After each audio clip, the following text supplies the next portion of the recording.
Victoria Santoro hated glitter. It clung to everything. It was chaotic, uncontrollable, stubborn, like emotion, like hope, like all the things she had spent her entire adult life suffocating beneath layers of leather, cashmere, and control. That's why the envelope stood out the moment it landed on the table during the Thursday sit-down. Amid the thick folders and matte black firearms, there it was, bubblegum pink, edged with silver stars, reeking of something sweet and entirely out of place in a room full of killers. She didn't touch it, not immediately. Angela was speaking something about the docks. Another shipment, another bribe. She nodded absently, her eyes narrowing on the envelope like it was a live grenade. "Boss?" Angelo asked, pausing. Victoria blinked. "Continue." Her voice was calm, smooth. Her fingers moved of their own accord, pulling the envelope toward her, ignoring the way Tony's eyebrow arched. "Glitter?" he muttered under his breath, disgusted. "It's probably poisoned." Victoria smirked faintly. Poison would be cleaner than most of the messages she received. Still, she opened it. Inside a single sheet of lined notebook paper written in purple marker with hearts dotting every eye. There was a faint sticky residue on the edge. Candy. She unfolded it and read. Her eyes didn't move much. The letter was short, the handwriting messy but legible. By the time she reached the line, "I just want my mom to smile again," something in her chest clenched. Then she saw the photo. A Polaroid unfiltered. A small girl with messy braids and missing teeth, standing beside a woman whose tired eyes and warm smile felt so painfully real it hurt. Victoria stared longer than she should have. The voices around her dulled. Victoria. It was her second in command. Danny Russo, stepping in after the others had filtered out. Victoria didn't answer. She was still holding the photo like it might shatter. "Everything all right?" Danny asked. "This fell out of someone's bag. It came in with the morning mail mixed in with the usual trash." "You want me to burn it?" "No." The word escaped before she could think. Danny looked at her surprised. "File it." Victoria added, too late to sound indifferent. Danny hesitated, then took the envelope and left, but Victoria kept the photo. That night, she sat alone in her office, the skyline glittering beyond the glass behind her, and she stared at it again. The child was beaming. The mother, not quite. There was sadness in the curve of her mouth, like someone trying too hard. Victoria reached for her glass of whiskey, untouched. Instead, she picked up her phone. "Get me everything you can on a Sarah Coleman. Works at a diner on 8th and Monroe. Daughter named Sophie. I want full background. Discreet. Understood." She didn't say why. She didn't have to. In her world, curiosity was a loaded gun. Days passed. She had the file by Monday. Sarah Coleman, 29. Single. Formerly married to a man who disappeared after draining their joint savings and racking up gambling debts. No record of contact since. Sarah worked double shifts at a small cafe called Nilly's Morning. No criminal history, lived in a third-floor walk-up with intermittent electricity. Daughter Sophie, 7 years old, attended public school, consistently listed as well-behaved, bright, and kind. Victoria flipped through the file twice as if the second pass would reveal something monstrous. It didn't. That night, she drove herself, no driver, no guards, to the cafe. It was raining. Of course it was. The cafe was closing. She saw the woman from the photo behind the counter wiping down a table with tired arms and a bright smile for the only remaining customer. She was thinner in person, more fragile, but still carried herself with quiet dignity. Victoria waited until the last customer left, slipped inside just before Sarah turned the sign to closed. "Where?" "Hi," Sarah said, clearly caught between politeness and frustration. "I was just about to lock up one coffee block. I'll be quick." Her voice had the kind of smooth confidence that made people say yes before they realized they'd agreed. Sarah hesitated, then nodded. "Sure, you got lucky." "I was about to dump the pot." She moved behind the counter. Victoria watched her hands. Steady, efficient. There was no recognition in her face. No sign she knew she was being watched, studied, protected from shadows. The coffee arrived. Victoria took a sip, then pulled out $500 and placed it on the counter. Sarah stared. I can't accept this. You can, Victoria said, meeting her eyes. And you will, why? Consider it an early Christmas gift from a stranger. From someone who believes your coffee is underpriced. Sarah laughed soft and disbelieving. She tried to push the money back. Victoria didn't move. I insist. Their eyes held for a second too long. There was no visible spark, but something hummed in the space between them. A static charge. Sarah gave in with a small sigh. Okay, but if you're secretly a billionaire in disguise, I'm making you buy a slice of pie next time. Deal. Victoria left before Sarah could ask her name. In the car, she touched the place on her thigh where the photo still rested inside her coat pocket. She didn't understand what she was doing, only that she wasn't finished. Not yet, and so she returned again and again. A slice of pie, a coffee, a conversation about the weather. She learned the names of Sarah's coworkers before Sarah ever learned hers. She found herself watching Sophie from a distance, always at the park, never approaching, until one day the child saw her, recognized her, and ran. It's the lady from the cafe, Sophie shouted, throwing her arms around Victoria's legs with zero hesitation. Victoria froze. No one had touched her like that in years.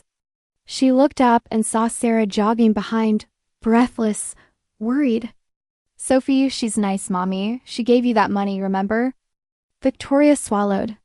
Sarah looked at her, really? Looked and then smiled slow and uncertain. Hi, I was hoping I'd see you again. Victoria's heart did something it wasn't supposed to. Something terrifying, something alive. Sarah didn't know what to expect when she invited the mysterious woman into her apartment. She hadn't even meant to. The words had slipped out after Sophie had all but adopted her on the spot in the middle of the park. There was something in the woman's eyes. Surprise, hesitation, something almost like fear that made Sarah double back and say, "We're having dinner soon." Nothing fancy. Mac and cheese, actually. You're welcome to join us. It had been spontaneous, stupid maybe, but sincere. And to her shock, the woman nodded. I'd like that. And now she was here in Sarah's tiny two-bedroom walk-up that smelled faintly of lavender and dish soap, leaning awkwardly against the wall like a statue out of place. Her coat was too expensive, her boots too pristine. But she didn't comment on the size of the apartment or the peeling paint, or the fact that the heater clicked like it had asthma. Instead, she crouched beside Sophie, letting the child drag her into a conversation about favorite Christmas cookies and how she once saw Sana's boot on the roof. He must have tripped over the antenna, Sophie said seriously. Happens all the time, the woman replied solemnly, and Sarah nearly dropped the pot she was stirring. That voice, so usually smooth and cold, was soft, warm, playful. Who is she? Sarah wondered. I don't even know your name, she said, watching her guest sit at the kitchen table like she didn't look ready to own it. Victoria. The name landed with unexpected weight. Just Victoria. Sarah raised an eyebrow. Victoria hesitated. Santoro. It meant nothing to Sarah. Not in that moment. She simply nodded and gestured toward the food. Well, Victoria Santoro, hope you like processed cheese. I eat worse, Victoria replied, taking the offered plate. I highly doubt that. I do, she said, and the corner of her mouth lifted slightly. Trust me, there's a meatball sub in Queens I'm still trying to recover from. Sarah laughed before she could stop herself. Okay, that's fair. It was surreal. This woman dressed like a walking Vogue editorial, sitting in her tiny kitchen, listening to Sophie's stories, eating Kraft mac and cheese like it was a 5-star meal. More surreal was the way Victoria watched her. Not just with attraction, though it simmered beneath the surface, hot and quiet, but with something else. Focus. Attention. Like Sarah was interesting, like she mattered. After dinner, Sophie yawned dramatically and climbed into Victoria's lap like it was the most natural thing in the world. Sarah tensed, but Victoria didn't flinch. She adjusted Sophie's weight with unfamiliar care and held her until the girl dozed off, soft breaths against her neck. Sarah watched, unsure what the tightness in her chest was. "She likes you," she murmured, clearing plates. "She doesn't like many strangers." "I'm not many strangers." "No, you're really not." Victoria looked up at her. There was again that electric pull, that tension. Sarah leaned against the counter, arms crossed, trying to figure this woman out. You don't just hand out $500 tips or show up to random parks or agree to dinner with a woman you don't know and her daughter. So she tilted her head. Why? Victoria's gaze didn't waver. Because of the letter. Sarah's breath caught. "What?" "Sophie's letter to Sana." "How did you?" "It ended up on my desk." "Don't ask how, but I read it." She reached into her coat and pulled out the Polaroid, the one Sophie had attached. She handed it to Sarah gently, like returning a stolen treasure. I couldn't stop thinking about it. Sarah stared at the photo, then at Victoria. You really came because of that?" It was a moment of weakness or a moment of something good. Sarah said quietly, "Maybe. You don't do this often, do you?" "What care?" The silence stretched. "No," Victoria said finally. "I don't." Sarah stepped closer slowly. Something between them buzzed with heat. "Well, you're doing it now." Their eyes locked. Sarah could see it behind the calm exterior, behind the silk blouse and designer coat. Loneliness real and raw. She reached out, touching Victoria's wrist, skin to skin. Victoria didn't pull away. She leaned in just slightly, just enough that Sarah could smell her perfume. Sharp, elegant, dangerous. "You look like trouble in designer heels," Sarah whispered. Victoria's voice dropped, rough around the edges. "And you look like someone I'd ruin myself for." Sarah's breath hitched. She wasn't prepared for that. And then Sophie stirred on Victoria's lap. The moment broke, but not entirely. They looked at each other for one more beat, suspended in something unnamed. Sarah smiled, soft and aching. "Do you want to stay for hot chocolate?" "Only if it's the powder kind," Victoria said. "The good stuff." And Sarah laughed again, this time without hesitation. Victoria stayed. Victoria Santoro didn't stay the night. She couldn't, not because she didn't want to, but because she wanted to desperately, and that terrified her more than a loaded gun pointed at her face. So she slipped out quietly once Sophie was tucked into bed, and Sarah was washing the mugs in the kitchen, humming under her breath, unaware. But the next morning, Victoria was already parked down the block from Millie's morning before the sun fully rose. She hadn't even realized she was driving there until she saw the neon sign flicker to life. She waited, watched.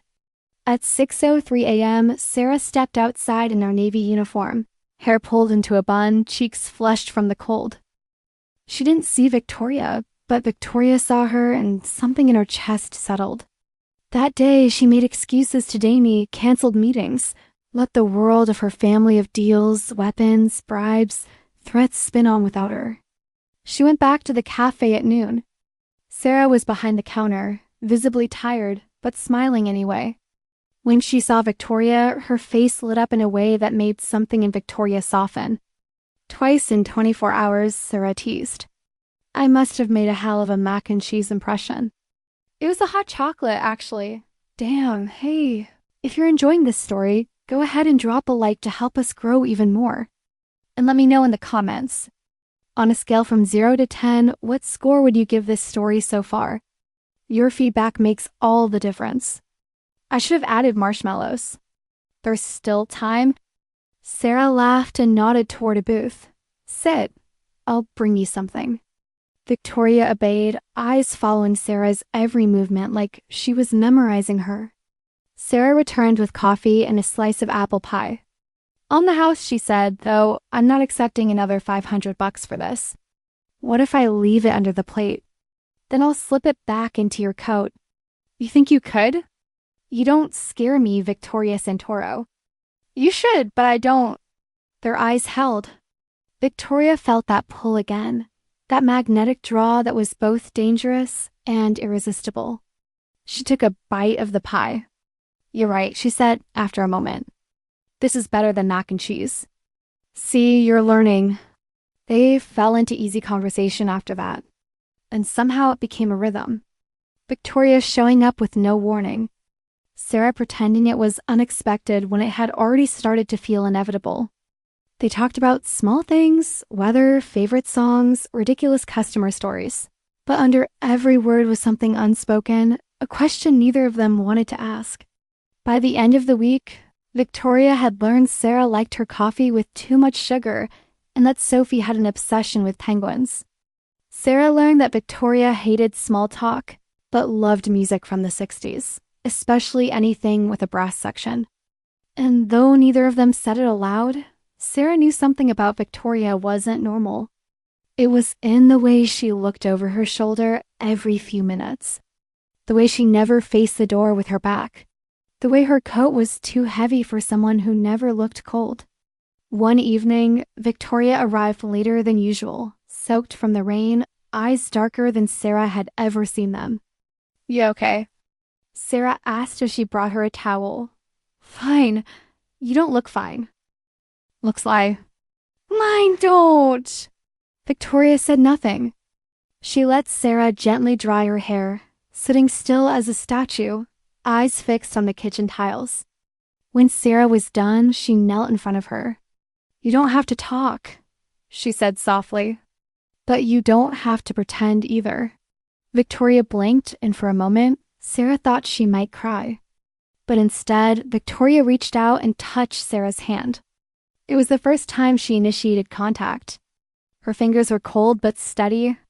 You make it hard to leave, Victoria whispered. Sarah's breath hitched. Then don't, and she didn't. That night, Victoria stayed late. Sophie fell asleep on the couch beside them while they watched old cartoons. Victoria didn't talk much, but her hands stayed near Sarah's, their fingers brushing now and then like waves testing the shore. At one point, Sarah leaned her head against Victoria's shoulder. Victoria tensed for a second and then relaxed. They sat like that for almost an hour. When Victoria finally stood to leave, it was past midnight. Walk you out? Sarah asked, voice quiet. Victoria nodded. Outside, the city was still cold, their breath visible in the air. Victoria turned to say goodbye, but Sarah stopped her with a question. Why me? Victoria looked at her. Really looked and for once didn't deflect because when I look at you, I don't feel like a monster. Sarah's heart ached. She reached up slowly, giving Victoria every chance to move. She didn't, so Sarah cuped her cheek. You're not a monster, Victoria. You don't know what I've done. Maybe not, but I know what you're doing now, which is letting someone in. For a moment, the distance between them shimmered with heat, with permission, and then Sarah kissed her soft. Careful, a brush of lips that could have disappeared with the next breath. But Victoria didn't disappear. She kissed her back fiercely, desperately, like someone who didn't know how, like someone who'd spent her whole life afraid to want anything good. When they finally pulled apart, Victoria's voice was barely a whisper. I can't give you peace. Sarah smiled sadly. I'm not asking for peace. She leaned in again, this time placing a soft kiss on Victoria's cheek. I'm asking for truth. Victoria closed her eyes and nodded. Victoria hadn't planned on returning that night after the kiss. After Sarah's words, she had climbed into her car with trembling hands and an aching chest, fully intending to drive straight back to the marble prison she called home. But she didn't even make it 2 blocks. Her fingers tightened on the steering wheel, jaw clenched, heart pounding like it didn't belong to her. Her lips still tingled from the kiss, gentle and fierce all at once. Her coat still smelled faintly of Sarah's vanilla shampoo. She turned the car around. Back at the walk-up, she hesitated outside the door for a full minute before raising her hand to knock. It opened before she could. Sarah stood in the doorway barefoot, wearing a worn sweatshirt that said coffee first, her eyes soft with surprise, but not shock. "You didn't go," she said like she'd known. Victoria didn't speak. She stepped forward and Sarah moved aside, letting her in without a word. The apartment was quiet. Sophie was asleep. The television murmured low in the background, casting warm light against the walls. Sarah closed the door behind them, then turned. "Do you want tea or—" Victoria stepped in, closing the space between them, her hand lifting to brush a strand of hair from Sarah's cheek. "I want to forget the world exists for one night," she said. Sarah's breath caught. Her hand reached up, fingers wrapping gently around Victoria's wrist. "Then stay." They didn't speak after that. The silence was louder than any confession. Victoria followed Sarah down the narrow hallway, past the pictures on the wall. Sophie at the zoo, Sarah holding a homemade birthday cake, a drawing in crayon that read, "Best Mom Ever." It felt like entering another world, a softer world. One Victoria had only ever watched from a distance. In the bedroom, Sarah turned on the lamp by the bed, casting the room in golden light. Victoria stood in the doorway like she didn't know how to move. "Hey," Sarah whispered, stepping closer. "You don't have to do anything you don't want to." "That's the problem," Victoria said, her voice barely holding together. "I want to. I want this more than I've wanted anything in a long time." Sarah reached for her hand and laced their fingers together. "Then let yourself have it." Victoria exhaled shakily. She removed her coat slowly, like shedding armor. Sarah watched her carefully, reverently. The air between them grew thick with anticipation, but there was no rush, no urgency, just quiet, building intimacy. Sarah led her to the bed, and they sat side by side, knees touching, hearts racing. Victoria looked around the room. There were small details, books on the knitstand.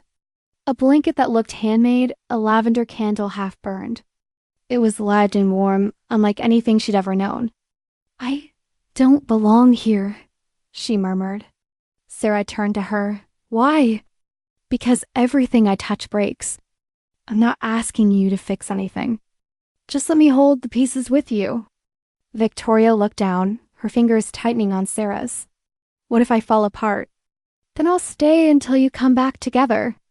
Their eyes met again, and this time there was no hesitation. Victoria leaned in slowly, giving Sarah time to pull away. She didn't. Their lips met in a kiss that was softer than the first, but deeper, heavier. It wasn't lust, not just that. It was longing. The kind that aches from years of being untouched, unseen. Sarah's hand slid into Victoria's hair, drawing her closer. Victoria's arms wrapped around Sarah's waist, holding on like she didn't trust herself to let go. When they pulled apart, foreheads resting together. Victoria let out a shaky laugh. "I have no idea what I'm doing." "You're doing just fine." They lay down together, fully clothed, tangled beneath the blanket like teenagers. Sarah traced circles on Victoria's forearm while Victoria stared at the ceiling like she was afraid to blink. "Do you always sleep with a gun?" Sarah asked softly. Victoria stiffened. "How do you—" "I can feel the weight in your boot." Victoria sighed. "Force of habit. You can leave it on the knitstand. No one's coming for you here." Victoria hesitated, then reached down and pulled the small pistol from her ankle holster. She set it on the knitstand, eyes never leaving Sarah's. "You're the only person I've ever trusted enough to do that," she whispered. Sarah touched her cheek, thumb brushing gently. "Then I'll make sure you never regret it." The hours passed in a slow, golden hush. They didn't sleep immediately. They just held each other, talked in half sentences, laughed quietly, touched without pressure.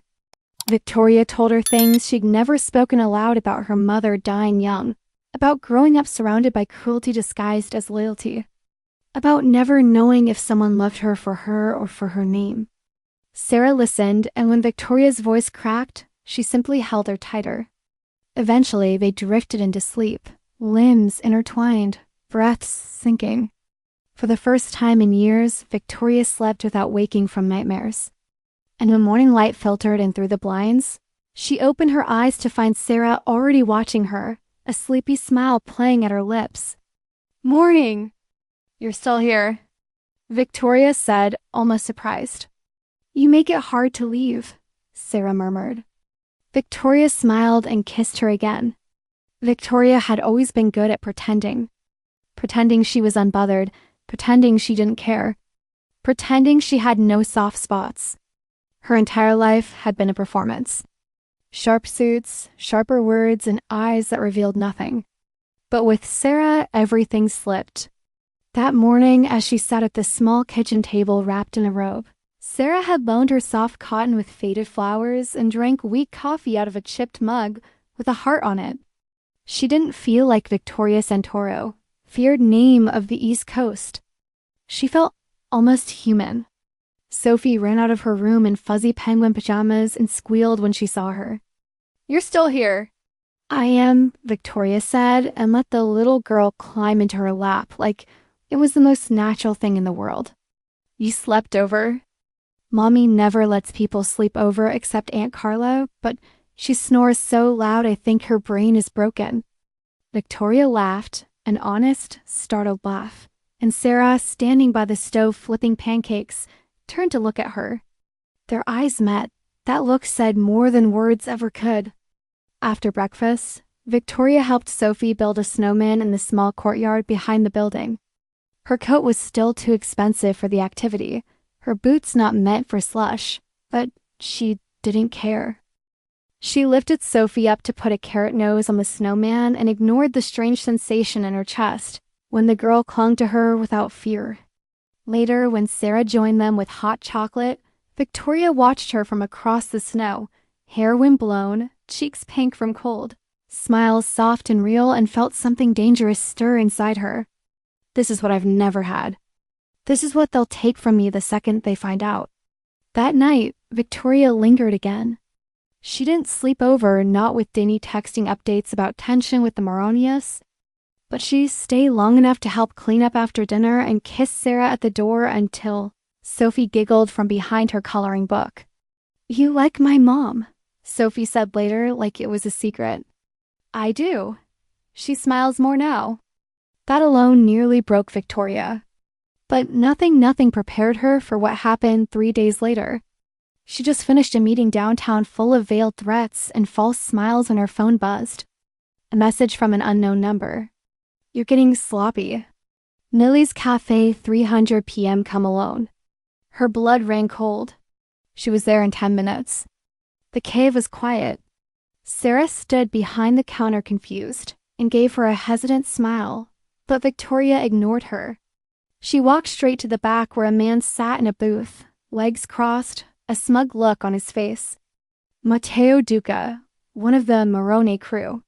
Younger than most, ambitious, dangerous in the stupid way that made him reckless. "You're far from your side of the city," Victoria said, sitting across from him. "Not really. Turns out I've got friends here now." He slid a file across the table. Inside photos of Sarah, of Sophie, of Victoria walking them home, touching Sarah's face. Holding Sophie's hand, Victoria felt her heart stop. "You're playing house, Santoro." "Really?" He sneered. "Thought you were colder than that." She snapped the file shut. "You follow them again. I'll bury you in 6 places, so your mother has to choose which one to visit." "You think you can scare me?" "No," Victoria said calmly. "I know I can." But her hands were shaking when she left. That night, she didn't go to Sarah's. She didn't answer her text. She paced her penthouse like a caged animal, fists clenched, mind racing. This was why she didn't care, why she didn't allow softness. Because in her world, love was a weakness. And weakness got people hurt or killed. At 3 a.m., she finally picked up her phone and texted Sarah, "I need to see you now, please." Sarah didn't ask questions. 20 minutes later, Victoria was outside her door. Sarah opened it in pajamas, hair messy, worry on her face. "What happened?" Victoria didn't answer. She walked inside, closed the door, and kissed her like it was the only thing keeping her sane. Sarah melted into it, arms wrapping around her. And only when they broke apart did she whisper, "You're shaking." "I need to tell you something," Victoria said, her voice raw. "Okay, you need to sit," Sarah did. Victoria stood there, breath shallow, eyes distant. "My name, my full name, carries a lot of weight. Santoro isn't just a family. It's a legacy. A bloody one." Sarah blinked, confused. "I don't. My family runs things. A lot of things. We don't sell drugs. We don't traffic people, but we control ports. Politicians' protection." Her eyes met Sarah's. "We're not good people," silence. A heavy, loaded silence. "Then, and you?" Sarah asked softly. "Are you a good person?" Victoria almost laughed. "I don't know. I've done things I can't undo." "Have you hurt innocent people?" "Never directly." "Do you want to hurt me or Sophie?" "Never. Then let me decide what to do with what you've told me." "Sarah, you think I didn't know something was off? You think I didn't see the way you check exits? The way your eyes scan everyone who walks in? You knew." "I didn't know the details, but I knew you weren't just some mysterious rich woman with expensive taste in coffee." Victoria stared at her, stunned. "You stayed anyway. You're not a danger to us. I see you. And I see how you look at Sophie. How you hold her hand like it's the most fragile thing in the world. How you'd kill for her." Victoria looked down. So would I, and if anyone threatens you, I'd fight too." Victoria stepped forward, eyes wide. "You would?" Sarah stood. "This isn't a game to me, Victoria. I don't care about your past. I care about who you are now. And right now, you're the only person who's made me feel wanted in years." "You don't hate me?" "No, I think I might be falling for you." Victoria closed the distance between them. "Then let me protect you. Only if you let me protect you too." The kiss that followed wasn't desperate. It was grounding, fierce. Sarah pulled her into the bedroom, and they didn't make love that night. They made a promise with every touch, every breath. When they finally fell asleep, Victoria whispered into her hair, "They know about you." "I'll fix it." And Sarah whispered back, "We'll fix it together." Victoria hadn't let anyone touch the scars on her back in over a decade. Not the real ones. The ones you couldn't see unless you looked closely. Old faded reminders of a youth spent learning that pain was loyalty and silence was survival. But now, in the soft morning light spilling through Sarah's bedroom window, those scars were exposed, kissed by quiet and warmth. Sarah's fingers moved along her bare skin like a prayer. Gentle, unhurried, unafraid. "What happened here?" she asked softly, fingertips ghosting over a line just below Victoria's left shoulder blade. Victoria was silent for a moment too long, then belt. "I was 17. Sarah's breath caught, but she didn't react with pity, only presence.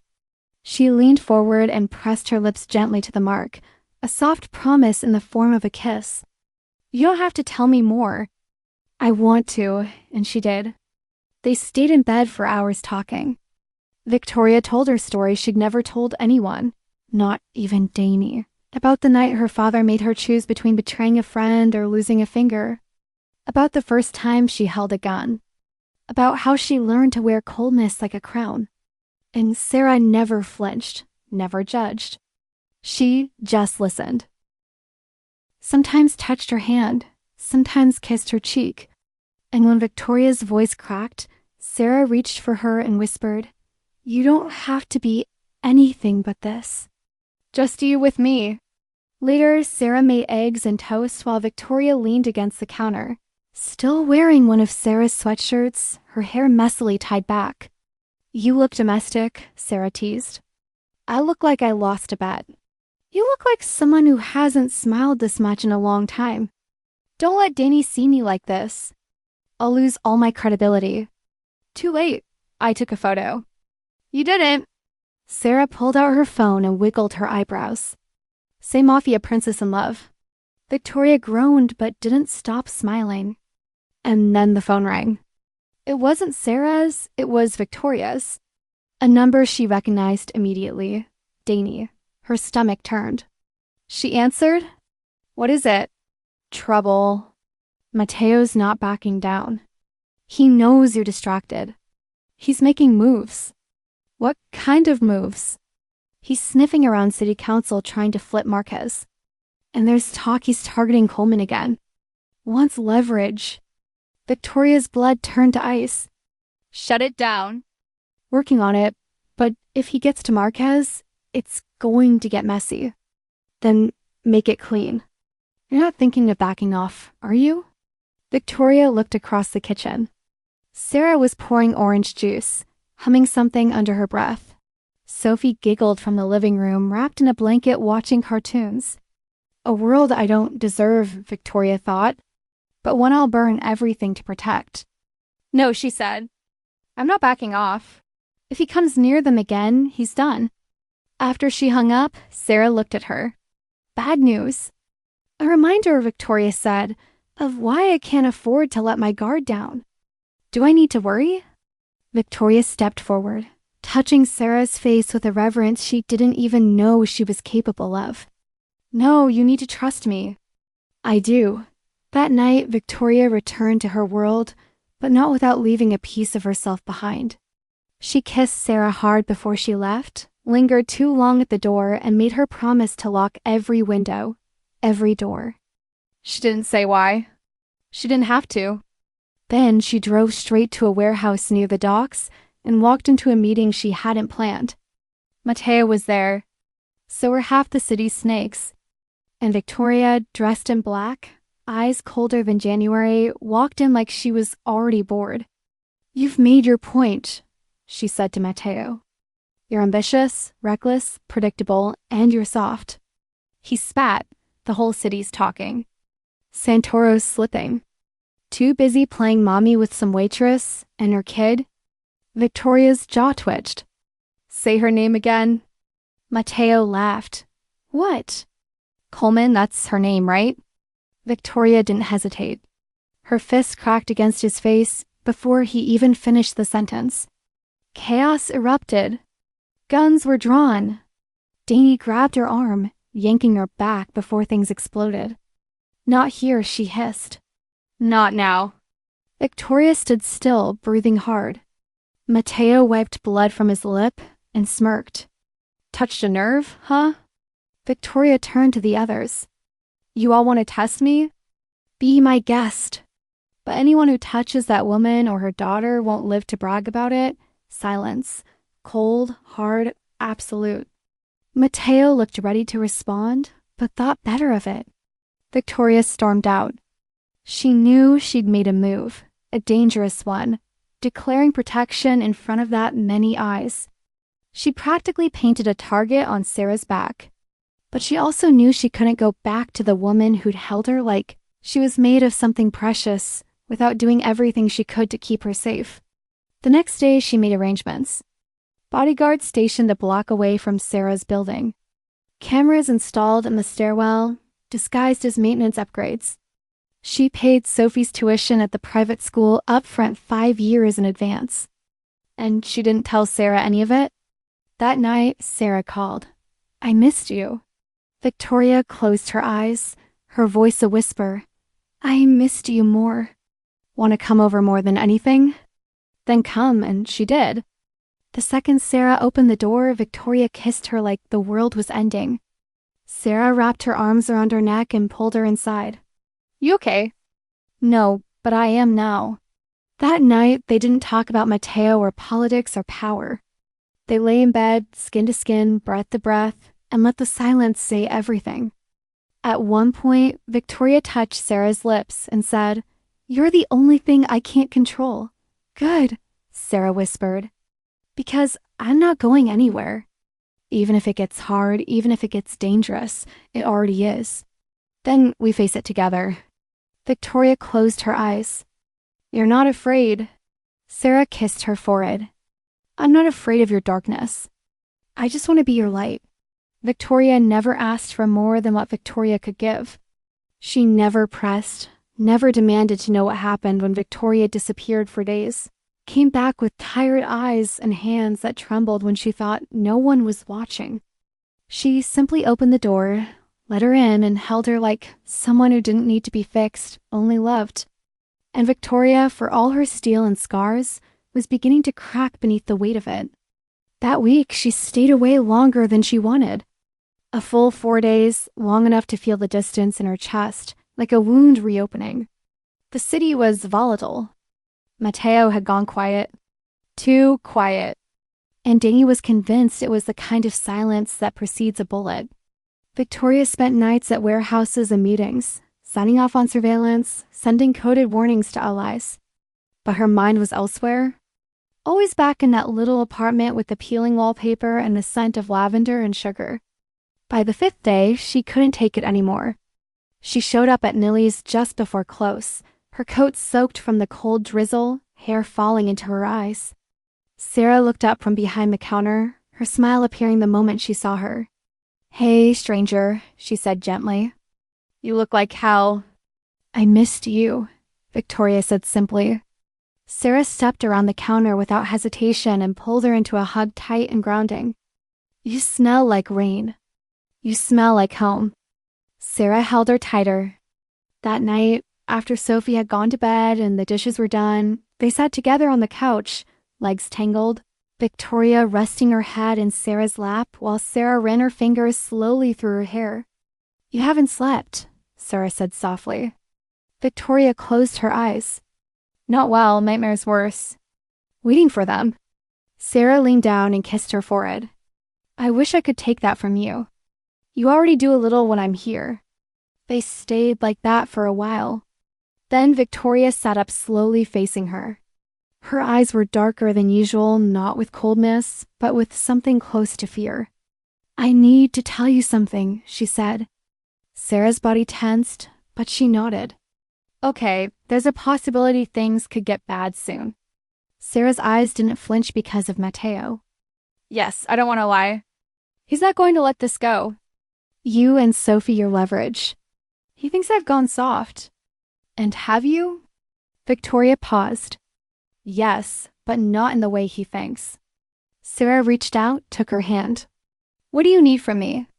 Victoria stared at her. "I need you to be safe.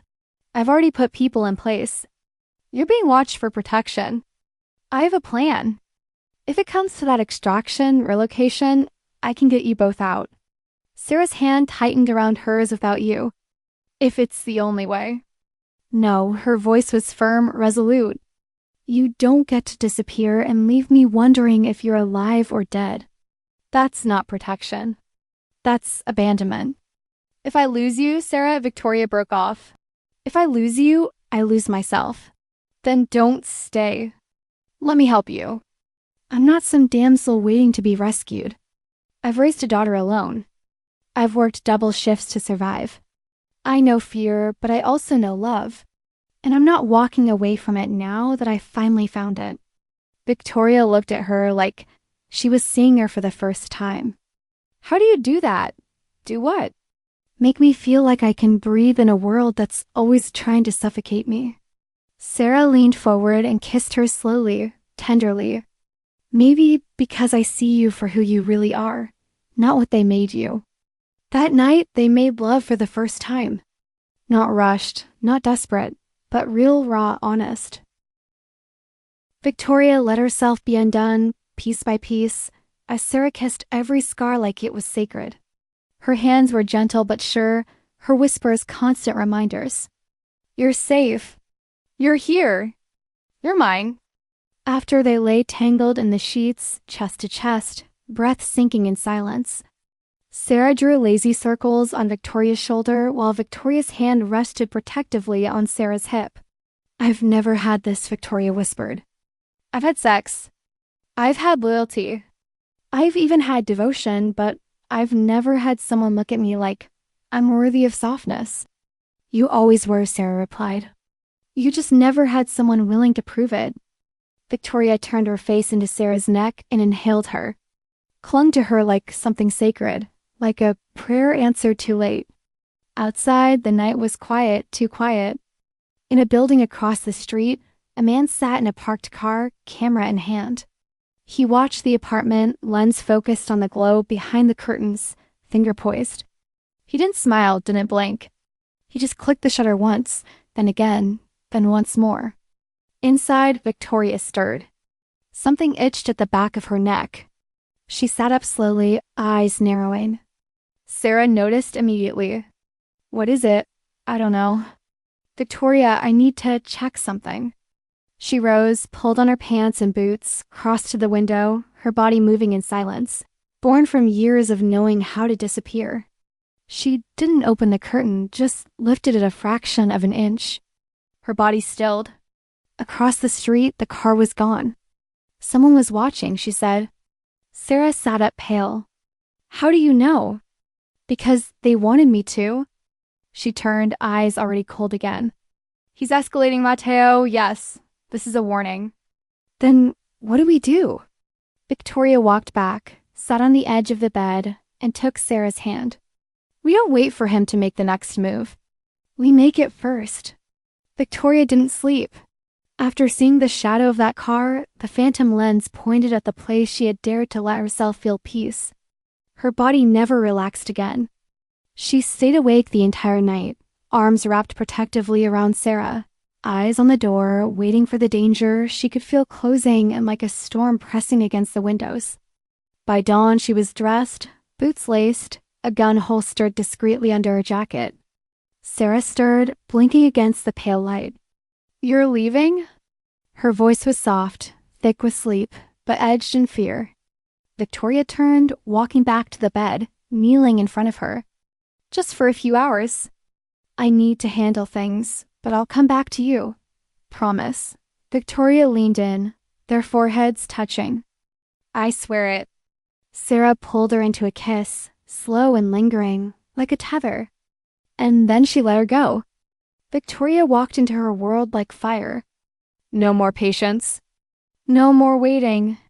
She met Danny at the river docks where they used to move arms before Victoria cleaned that operation up. Now it served better as neutral ground or today a trap. "He's getting close," Danny said. "People are nervous.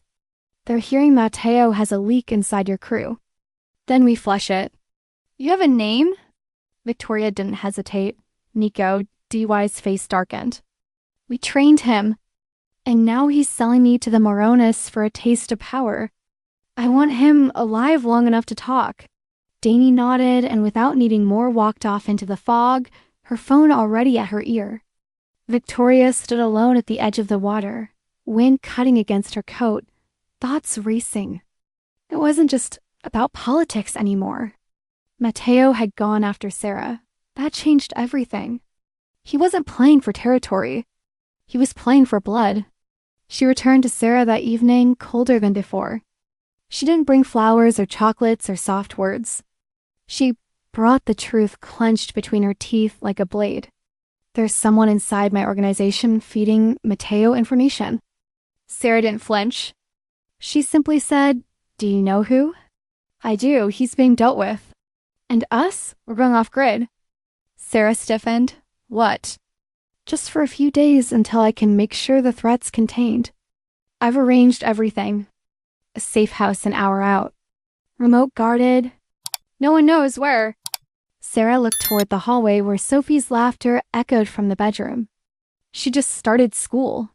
She's happy and she won't be if something happens to you or to her.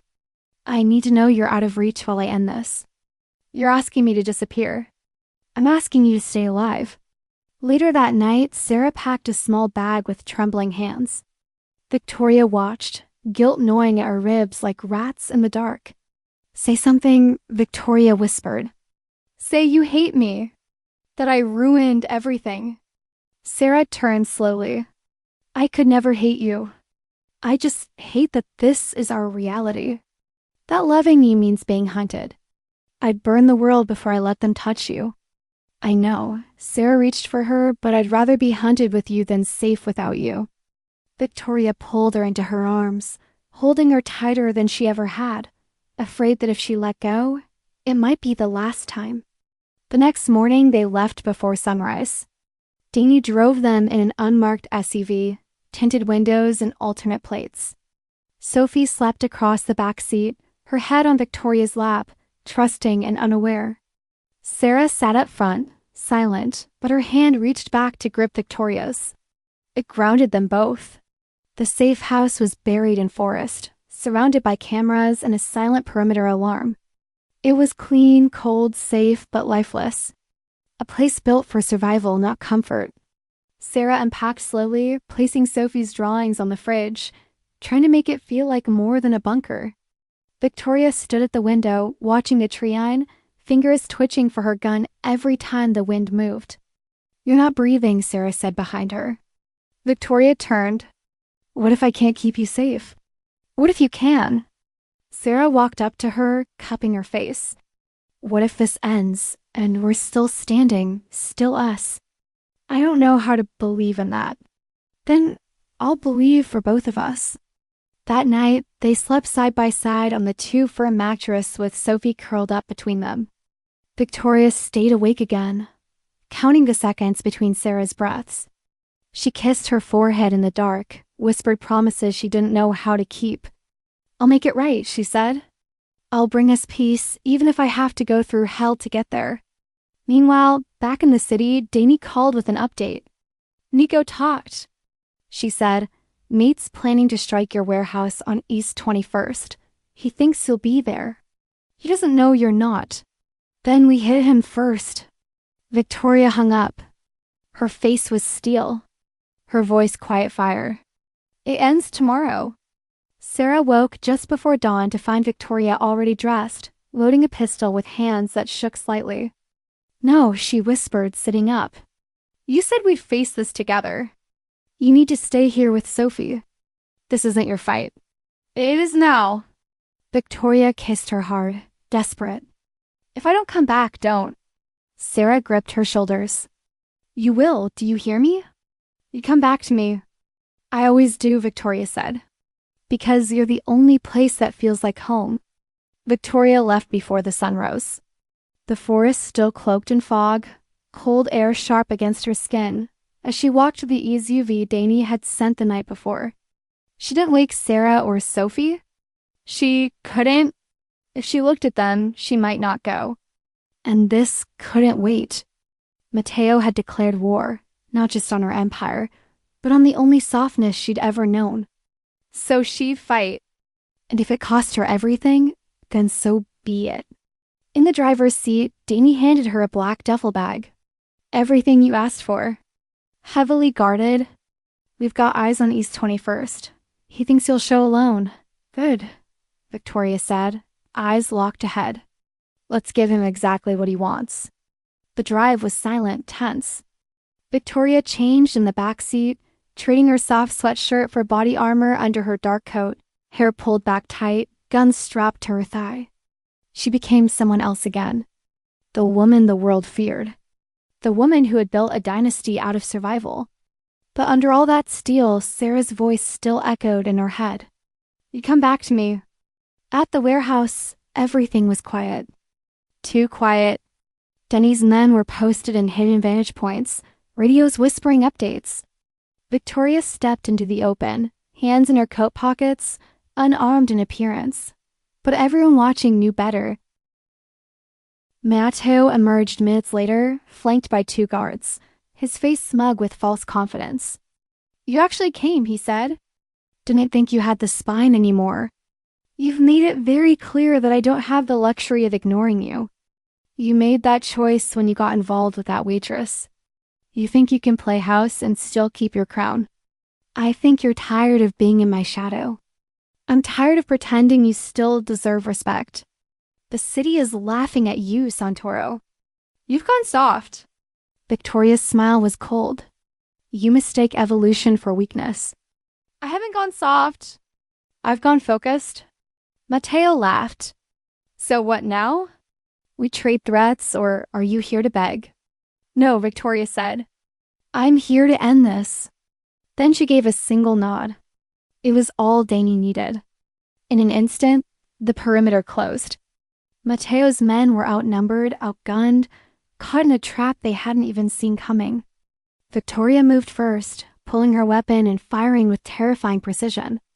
Danny covered her, their men securing the area with ruthless efficiency. It was over in under 5 minutes. Mateo tried to run. She caught him before he made it past the loading dock, slamming him against the wall, gun pressed to his throat. "You came for my family," she snarled. "You came for a child." He spat blood. "You think love makes you strong?" "No," she said, eyes blazing. "But it gives me something to fight for, and that makes me unstoppable." "Do it," he hissed. "Be the monster they say you are." Victoria stared at him for a long, cold moment. Then she lowered the gun. "No, I won't waste a bullet on you." She turned to Danny. "Take him off the board permanently." Danny didn't hesitate. Victoria walked away without looking back. She didn't flinch when she heard the shot. Later, as she stood in the wreckage of the warehouse, blood on her gloves and smoke in the air, her phone buzzed. A message from Sarah. Still awake, still waiting, and that was all it took. She dropped everything, got in the car, and drove back to the safe house like a woman possessed. She didn't stop until the trees surrounded her again, until the door was in front of her, and she could hear the faint sound of laughter inside. When Sarah opened the door, she saw it in her eyes immediately. "It's done?" she asked. "It's done," Victoria said, voice. Sarah stepped aside. Victoria walked in, pulled her into a kiss that was fierce and broken and full of something like relief. "You're hurt," Sarah whispered, pulling back slightly, brushing her thumb over a cut on Victoria's jaw. "Not enough," she murmured. "I told you I'd come back. You did with blood on my hands." "Then let me wash them." Sarah led her to the sink, her hands steady as she ran warm water and pressed a damp cloth gently to Victoria's skin. Neither spoke. It was sacred. That silence, the way Sarah cared for her without flinching, without fear. When she finished, she held Victoria's face in both hands. "Now what?" she asked. "Now I burn the last bridge behind me." Victoria said, "No more meetings. No more power plays. I'm done. You're walking away for you, for Sophie, for me. Will they let you? They don't have a choice." Mateo was the last challenge. The rest will fall in line. Or they'll fall. Sarah searched her eyes, and whatever she found there made her nod. "Then let's start over. Here, anywhere." Victoria kissed her again, slow this time. "Then I'm already home." That night, they lay together in bed, Sophie sleeping peacefully between them. For the first time, there were no shadows clawing at the door. No threats lurking in silence, just the sound of wind in the trees and Sarah's heartbeat beneath Victoria's palm.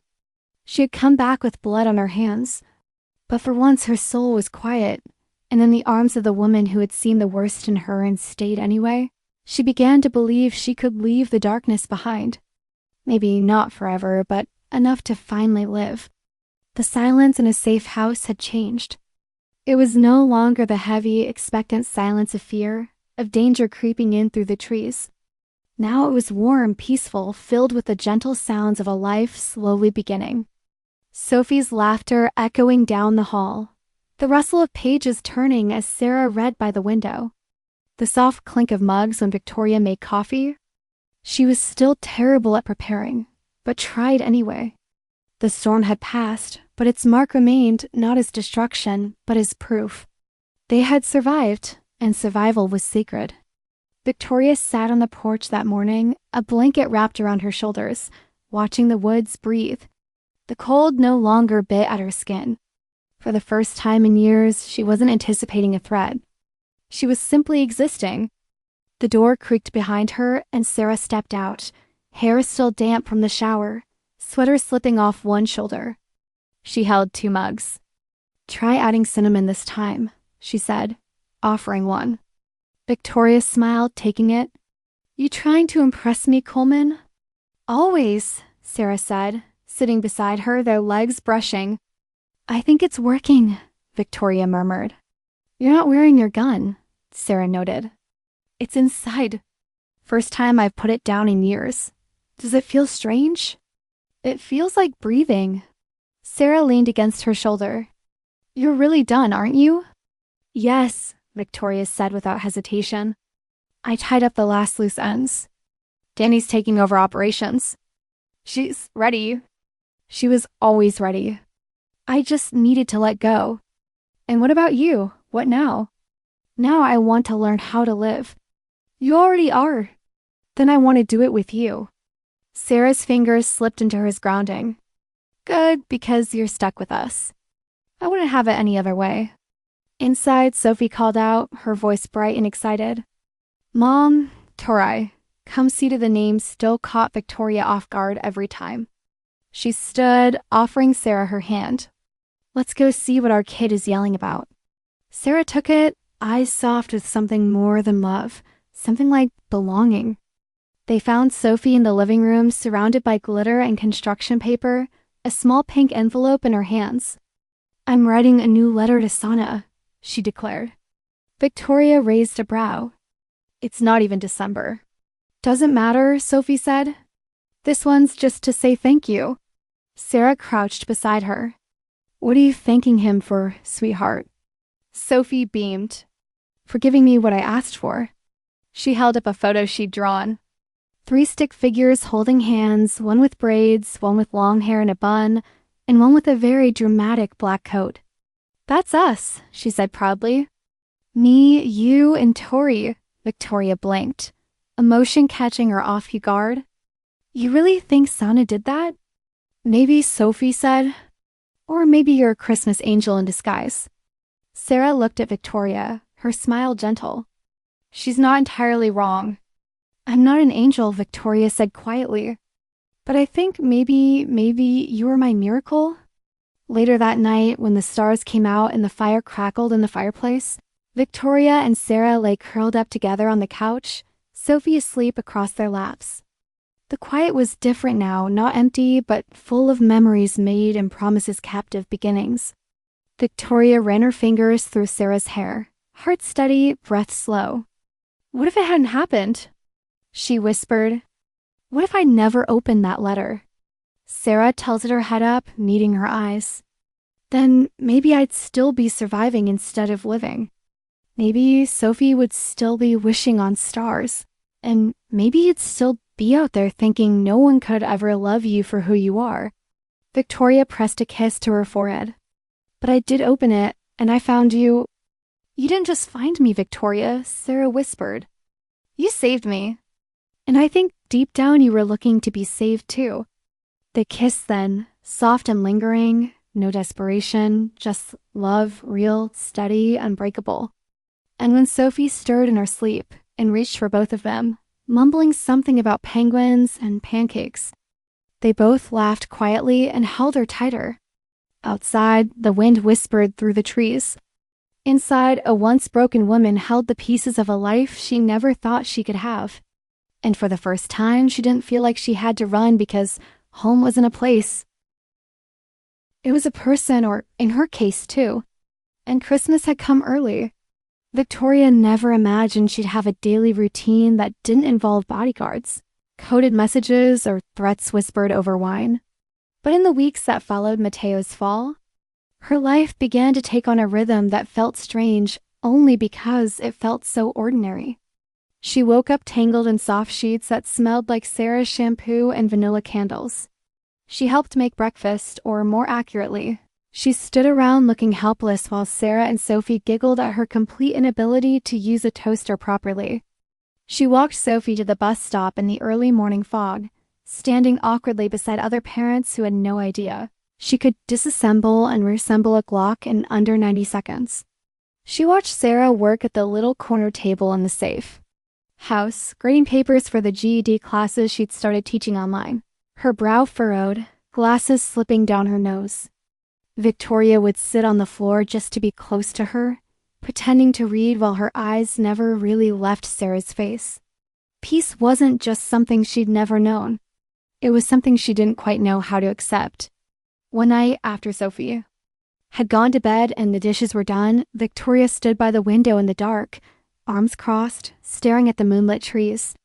Sarah watched her from the couch, sensing the storm building beneath her skin. You're not really here, she said softly. Your body is, but the rest of you. Victoria turned slowly, her expression unreadable. I'm trying. I don't know how to be this version of me without breaking something. Sarah stood, crossing to her. You're not breaking anything. I don't know how to just be. I keep waiting for something to go wrong. For someone to kick the door in, for the other shoe to drop. That's trauma, Vic, not truth. Victoria swallowed hard. What if I can't hold this life? What if I ruin it? Then you let me help you hold it. She stepped in closer, lifting Victoria's hands between them. Let me be your anchor. You've carried the world alone for so long, but you don't have to anymore. Victoria stared at her, heart pounding in a way that had nothing to do with danger. I don't know how to stay. Then I'll teach you, Sarah whispered. That night, they sat on the porch wrapped in a blanket, watching the stars. Sarah's head on Victoria's shoulder. Tell me something you want, Sarah said quietly. Victoria hesitated. Then I want to walk into a grocery store with you and argue over pasta sauce. Sarah laughed softly. We can do that.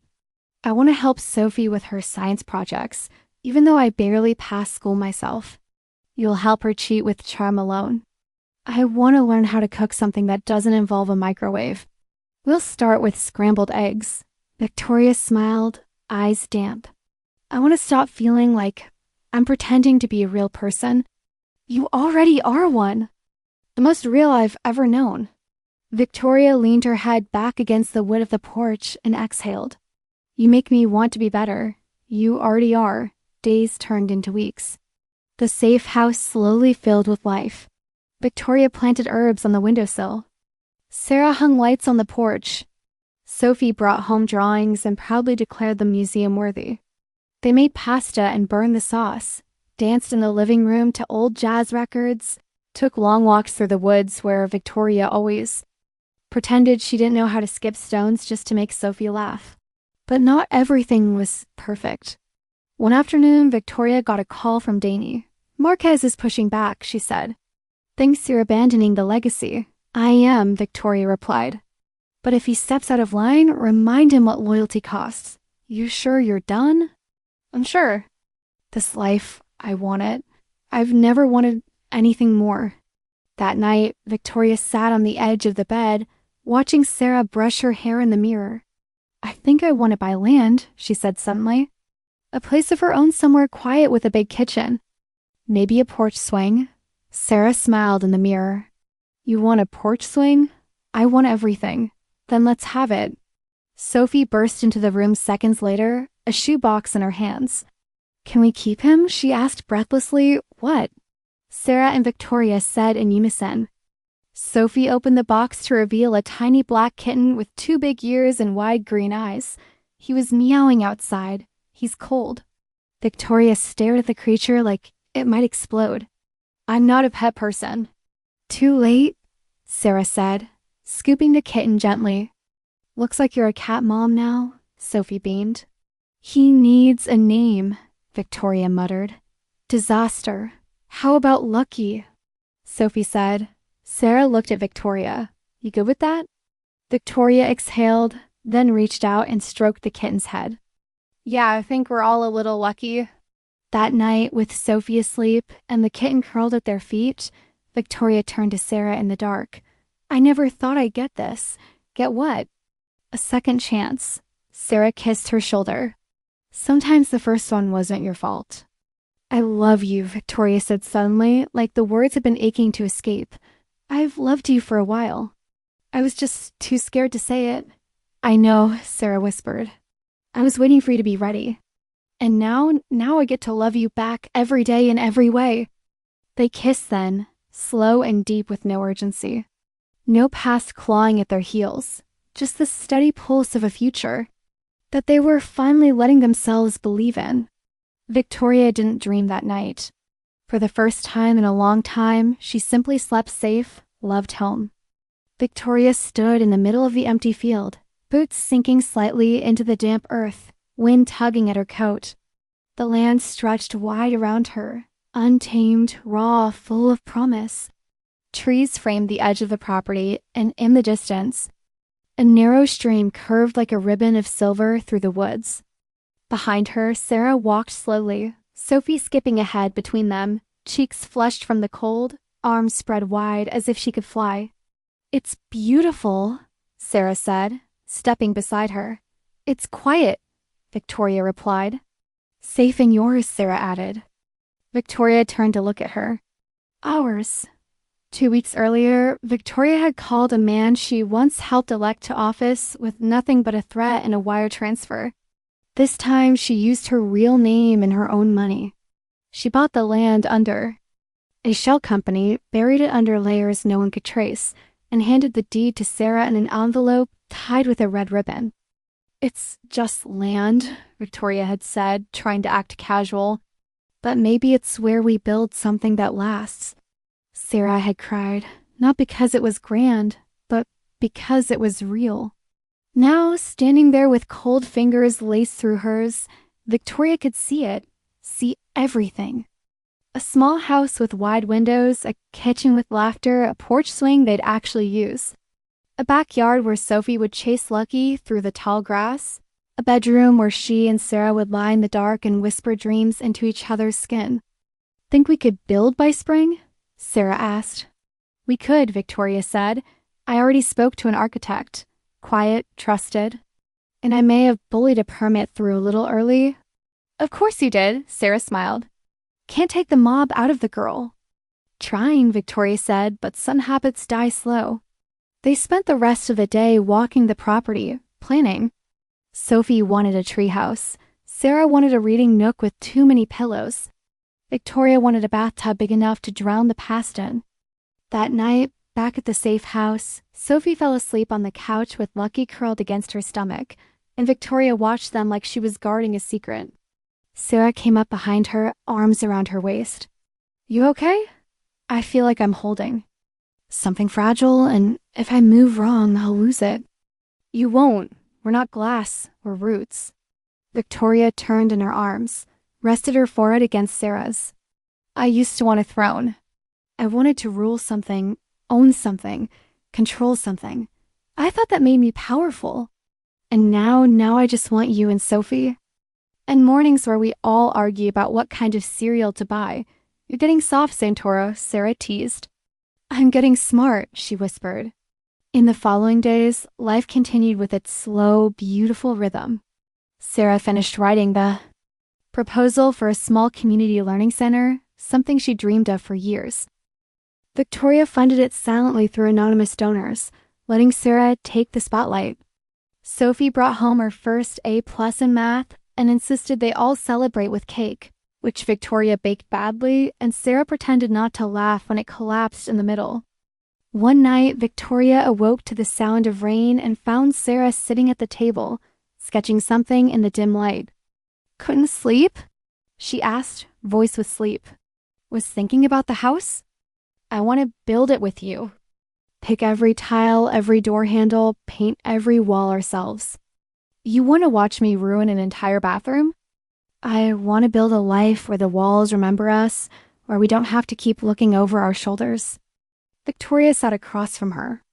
"I still have moments, where I feel it. Who I used to be trying to claw its way back. And what do you do?" "I look at you." Sarah smiled. Then we were doing it right. Later that week, a letter arrived, handwritten, from Danny. It simply read, "It's done. Clean. You're clear." "No one's coming." Victoria stared at the paper for a long time before handing it to Sarah. "It's really over," she whispered. "All of it." Sarah folded the letter and placed it in the drawer beside the bed. "Then let's never talk about it again." That night, Victoria held Sarah in bed and said, "Do you ever think it's too good that we'll wake up and it'll all be gone?" Sarah pressed her hand to Victoria's chest. "If we wake up, it means we've been given one more day. And I'll spend every single one loving you like I waited my whole life to find you." Victoria didn't speak. She just closed her eyes and let herself believe it.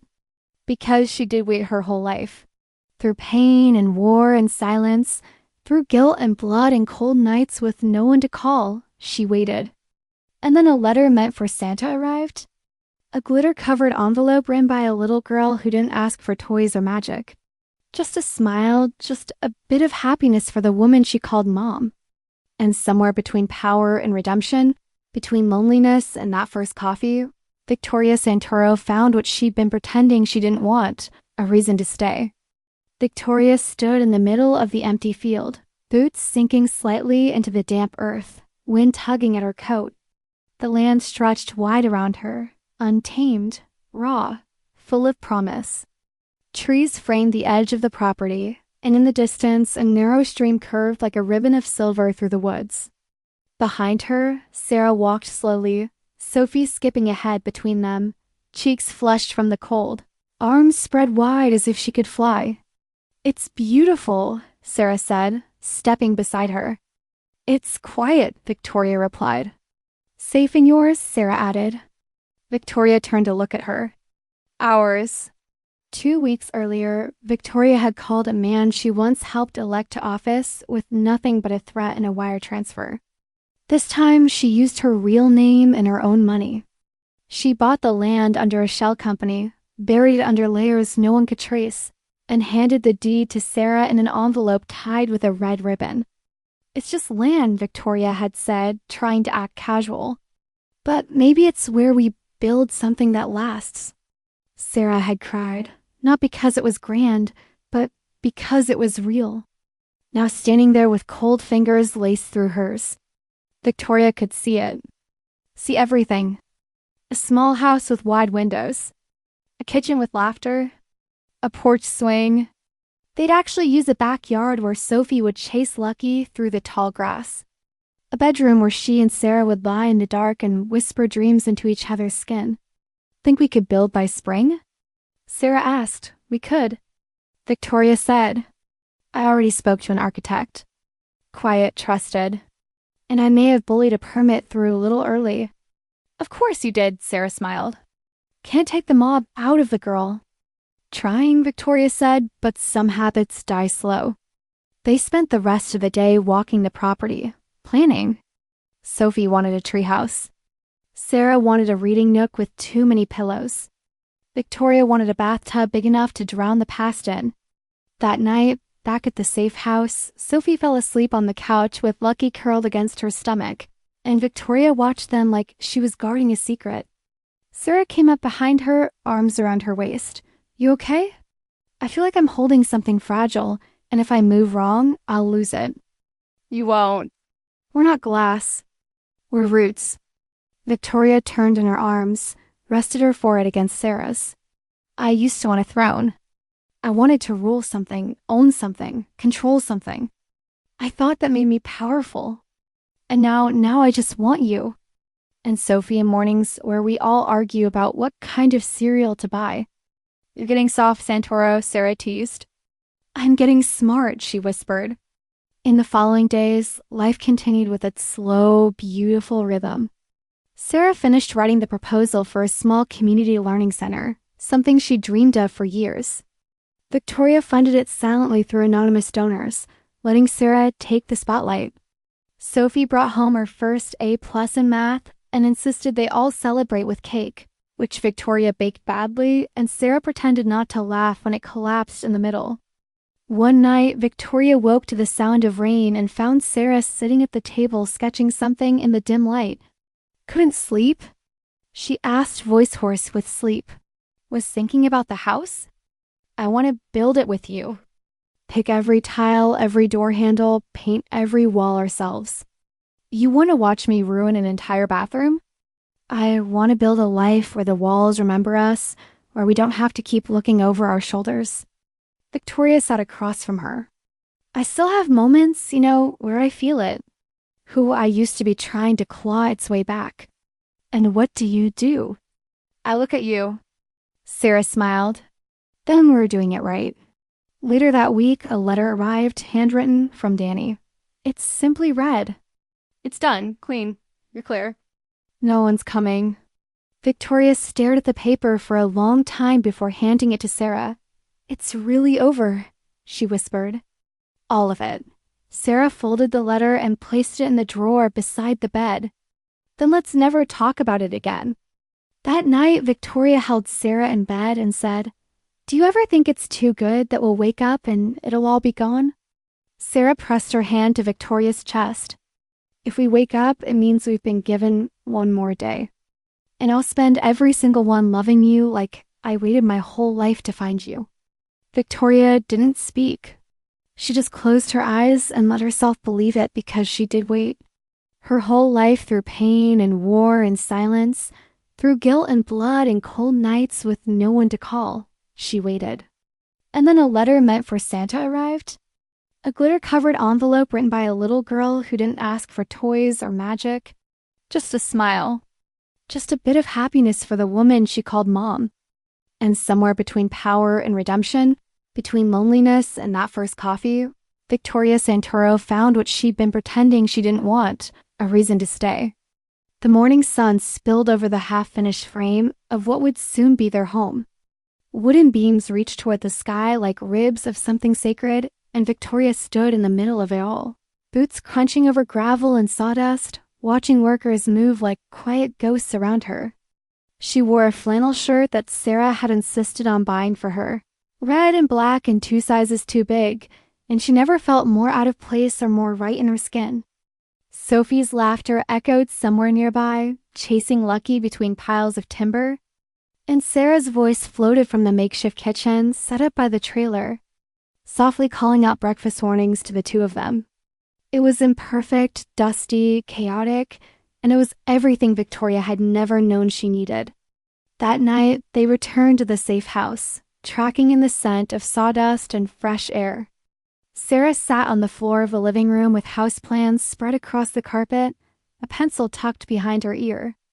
Victoria leaned against the doorframe, arms crossed, just watching her. "You're glowing," she said. Sarah looked up, smiling. "I've never been this exhausted and this happy at the same time." "You look like a woman building an empire." "Not an empire," Sarah corrected. "A home." Victoria crossed the room, knelt down beside her, and looked at the floor plans like they were blueprints to a kingdom. "I don't know what kind of tile you picked, but it looks like I'll be stepping on it for the rest of my life." "Damn right you will." They kissed, surrounded by measuring tape, receipts, and dreams. The next morning, Sarah surprised her with something else. "We have an appointment." "What kind of appointment?" "Wedding dresses." Victoria blinked. "You're serious completely." "I've never worn white or lace or anything bridal." "Then we'll find something black and dangerous, and absolutely you." "You really want to do this?" "Every single part of it." They drove 2 towns over to avoid attention. Sophie in the back seat, humming to herself, wearing a little maid of honor. But Victoria had no idea where she got. At the boutique, Sarah tried on classic silhouettes with flowing skirts, each one making Victoria stare like someone punched the air out of her lungs. When it was Victoria's turn, she hesitated. The thought of standing under soft lights, being measured and fussed over, exposed in her vulnerability, made her fingers twitch. Sarah saw it immediately and touched her wrist. "We don't have to do this here. We can find something together somewhere quiet, something that feels like you." But Victoria nodded. "No, I want this for you, for us." She tried on 3 dresses and hated them all. The 4th, though, dark ivory satin, tailored and sharp, with a low back and a high neckline, made her stop breathing when she saw herself. She stepped out and Sarah's hand went to her mouth. "Jesus," she whispered. "If I wasn't already marrying you, I'm not wearing heels," Victoria said quickly. "You won't need them," Sarah murmured. "You already take up the whole damn room." Back home, they ordered pizza and danced barefoot in the kitchen to an old love song playing off Sarah's phone. Sophie watched them spin, arms wrapped around Lucky, grinning like she knew she'd gotten her wish. And maybe she had, not from Santa, but from fate, from the universe. From 2 women brave enough to believe they could love and be loved in return. That weekend, they visited the land again. The walls had gone up. Sophie wrote her name in the frame of her bedroom wall in pink marker before the drywall went in, and Victoria carved the initials V+S near the doorway, small and discreet, like a secret promise between them. Later, as the sun dipped low behind the trees, Sarah and Victoria lay on the porch in progress, side by side on a blanket, fingers laced. You ever think about the first time we met? Sarah asked. Every day, Victoria said. You walked in like a storm, left $500 for a $2 coffee, and you tried to give it back because I didn't know yet that it was the beginning of everything. Victoria turned to her, voice soft. You're the only person I've ever fought to become better for.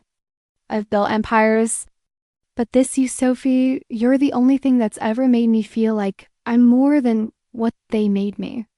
You always were, Sarah whispered. You just needed a reason to remember.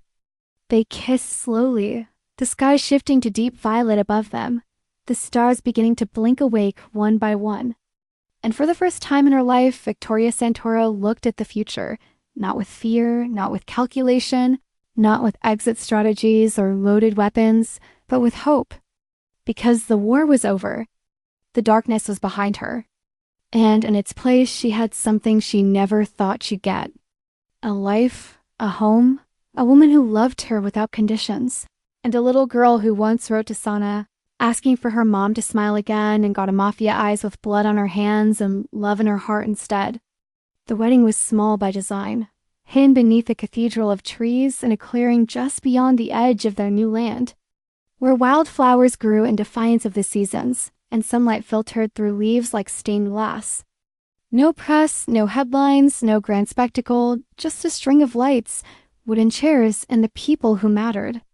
Danny stood off to the side in a dark suit, eyes scanning the perimeter as always.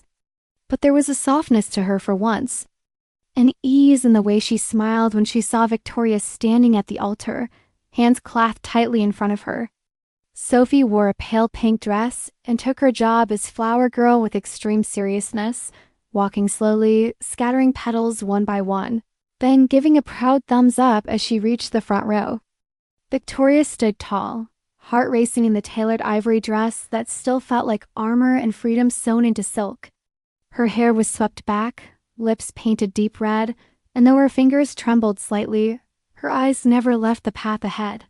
Then Sarah appeared. She didn't walk. She floated, dressed in soft ivory lace, curls pinned up with tiny pearls, eyes fixed on the woman who had once stormed into her cafe and shattered everything she thought she knew about love. Their vows weren't rehearsed. They didn't need to be. When Sarah reached her, she took both of Victoria's hands and said, I used to pray for peace, and then you walked into my life with chaos. But it turns out you were the peace I didn't know I needed. Victoria's voice cracked as she replied, I didn't think I deserved happiness. But then I met you, and every part of me that was dark learned how to breathe in your light. The officiant gave them space, understanding that this ceremony wasn't just about rings or promises. It was about survival, redemption, hope. When he finally said the words, You may kiss the bride, Victoria didn't hesitate.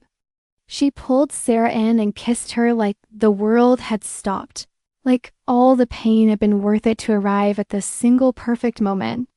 Applause rang through the trees. Sophie jumped up and down. Danny clapped once, then discreetly wiped her eye. Afterward, they danced beneath the stars.